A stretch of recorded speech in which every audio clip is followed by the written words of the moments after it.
नमस्कार मित्रांनो, महाराष्ट्रामध्ये सध्या परिस्थिती खूप काही खराब आहे. कारण की न सांगता येणारी संवेदनशील अशी परिस्थिती आहे. राज्यातील काही भागांमध्ये तर जिल्ह्यातील प्रामुख्याने मराठवाडा तसेच सोलापूर जिल्ह्यातील अतिवृष्टीमुळे झालेल्या शेतकऱ्यांच्या नुकसानीची माहिती देण्यासाठी मुख्यमंत्री देवेंद्र फडणवीस आता पंतप्रधानांशी त्यांची भेट घेतली शुक्रवारी. राज्याचा प्रस्ताव आल्यानंतर भरीव आर्थिक मदत देण्याचं आश्वासनही मोदींनी दिल्याचं फडणवीस यांनी पत्रकारांना वापस आल्यानंतर सांगितलं.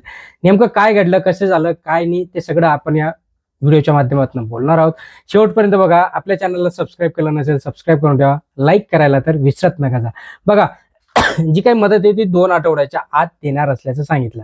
राज्यातील राष्ट्रीय आपत्ती निवारण निधीतून मदत मिळावी अशी मागणी राज्य सरकारने केंद्र सरकारकडे पत्राद्वारे केली होती. या संदर्भात पत्र केंद्रीय गृहमंत्री अमित शहा यांनी गुरुवारी मुंबईत देण्यात आले असल्याचं समजलं. या पत्रकारांनी मुख्यमंत्री देवेंद्र फडणवीस, उपमुख्यमंत्री एकनाथ शिंदे व अजित पवार यांच्या सह्या त्या पत्रांमध्ये केल्या असल्याचं समजतं. पण त्याच्यानंतर काय निर्णय झाला, शेवटी देवेंद्र फडणवीसांना दिल्ली स्वारी करावीच लागली. आता राज्य आपत्ती निधीतून शेतकऱ्यांना राज्य सरकारने 2,000हून अधिक कोटींची तातडीची मदत दिलेली आहे. आता ही 2,000ची जी काही मदत आहे ही जून ते ऑगस्ट पर्यंतची. हे मुद्दाम गोलमाल करतायत. अतिवृष्टीने झालेले नुकसान पाहता केंद्राच्या भरीव निधीची गरज असल्याचे फडणवीस यांनी सांगितलं. आढावा घेण्याचे काम पूर्ण झालेले नसल्याने नुकसानीचा नेमका आकडा किती आहे ते समजत नाहीये. नेमकं येत्या 2 दिवसांमध्ये म्हणजे 27-28 सप्टेंबर पर्यंत पुन्हा अतिवृष्टी होण्याचा अंदाज आहे. ती किती अतिवृष्टी होते याचा तुम्ही वाट पहा आणि मग आम्ही तो आकडा जाहीर करू की काय, असं त्यांना बोलायचं आहे की काय, असंच मला वाटतंय. कारण की आतापर्यंतच एवढं काही नुकसान झालंय, त्याचं तुम्ही काहीतरी ठोस निर्णय घ्या आणि मग पुढचं अजून बोला ना की अतिवृष्टी व्हायलाच पाहिजे. याची तुम्ही वाट बघताय का? याच्याही पलीकडे जर शेतकऱ्यांचा कर्जमाफीचं आश्वासन राज्य सरकारने पूर्ण केलेलं नाहीये. पण आता शेतकऱ्यांना तातडीने आर्थिक मदत देण्यासाठी राज्य सरकारने प्राधान्य राहील असं फडणवीस सांगितलं. कर्जमाफी संदर्भात घोषणापत्रात आश्वासन दिलं होतं, त्याची पूर्तता आम्ही हळूहळू करू. ती हळूहळू कधी करू, ज्यावेळेस इलेक्शन येईल ना, इलेक्शन 5-6 महिने आधी राहील किंवा 2 महिने आधी राहील, असे टप्प्याटप्प्याने शेतकऱ्यांना आम्ही ती मदत देऊ, असंच त्यांना बोलायचं की काय, असंच आता आपल्याला वाटायला लागलंय. ठाकरेंनी मला शहाणपण शिकवू नये. बघा, ठाकरेंनी मला शहाणपण शिकवू नये. माजी मुख्यमंत्री उद्धव ठाकरे यांनी गुरुवारी मराठवाडा दौरा केला होता. याच्या पूर परिस्थितीचा व शेतकऱ्यांच्या नुकसानीची पाहणी त्यांनी केली होती.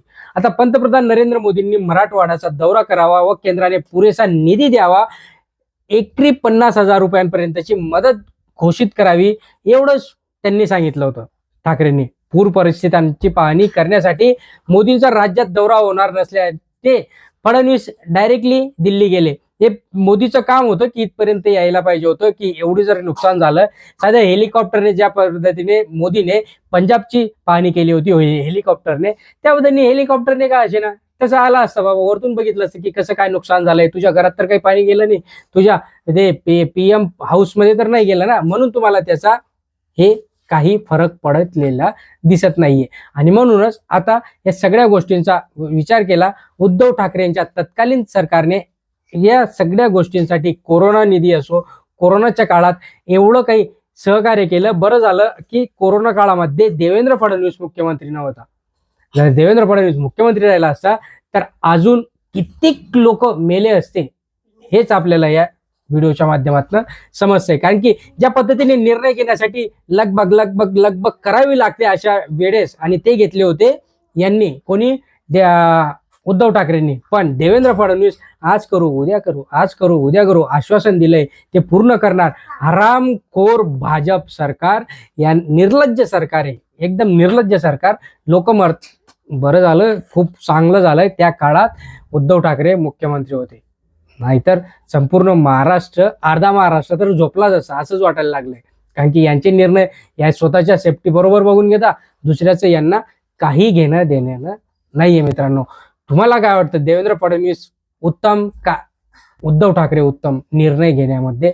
खाली कमेंट बॉक्समध्ये कळवा. चॅनलला अजून सबस्क्राईब केलं नसेल सबस्क्राईब करून ठेवा, लाईक करा. धन्यवाद.